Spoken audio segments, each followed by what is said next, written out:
Hello everyone. Now let us study some chemical properties of metals. Before this we have studied reaction with oxygen. Now we are studying reaction with water. When metal reacts with water, metal oxide is formed and hydrogen gas is liberated.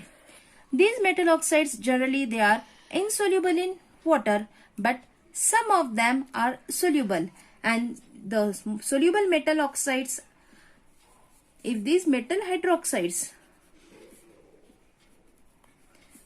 oxides react with water to form the metal hydroxides.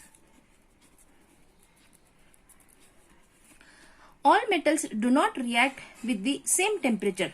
Some of them react in the cold water, some required warm water, some required hot water, and some of them do not require with the cold water, neither hot water, but they require steam for the reaction to be taken place.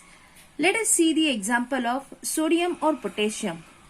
Sodium, potassium, they react very vigorously. They react very violently.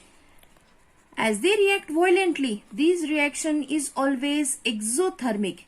As it is exothermic, large amount of heat is evolved, and due to that, it immediately catches fire. Let us see the example. Potassium, when it reacts with water, it forms potassium hydroxide. Along with it, hydrogen gas is evolved, and the evolved gas immediately catches fire, and there is liberation of heat energy. Hence, it is called as exothermic reaction. Same thing with sodium. When sodium reacts with water, it forms sodium hydroxide. And this sodium hydroxide, hydrogen is liberated, it catches fire, and hence heat energy is released. They are so violent, they react so vigorously that they can react even in cold water. But some of the metals, they require some warm water. Now let us see the reaction of calcium and water. Calcium reacts with water to form calcium hydroxide, CaOH plus H2. Now in this case, hydrogen gas is evolved, but the liberated heat is not enough. It is not much so as to catch fire. But here you will find that bubbles of hydrogen gas are liberated, and calcium metal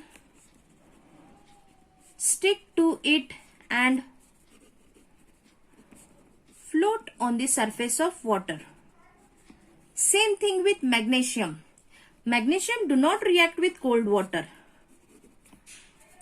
It requires hot water. Magnesium reacts with hot water. We have seen sodium and potassium react with cold water. Calcium reacts with warm water. But magnesium, it reacts with little bit hot water and forms magnesium hydroxide. Now let us see another metals, that is aluminium, iron or zinc. They neither react with cold water nor with hot water. So they require this steam. When they react with this steam, they form the oxides. Let us see. Aluminium plus water, it gives Al2O3, and here also hydrogen gas is liberated. If you see iron, it also reacts with water to form the oxide, and hydrogen gas is liberated. Metal reacts with water to form metal oxide. So aluminum reacts with water to form aluminum oxide. Iron reacts with water to form iron oxide. But some react with cold water, some with warm water, some with hot water, some neither with hot nor with cold. They require steam. For giving the steam to the metal, some experiment is performed. Let us see it with the help of experiment. Here you can see the action of steam on metal.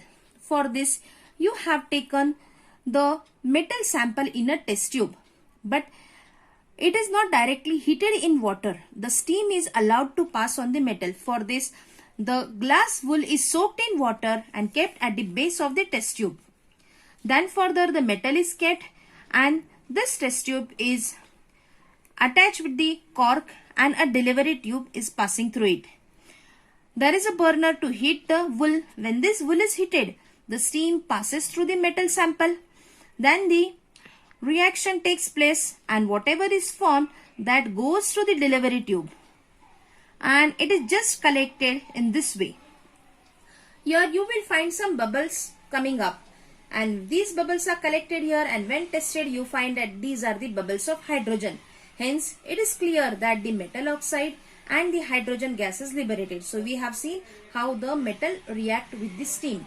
In this way we have finished the topic reaction of metals with water. Thank you.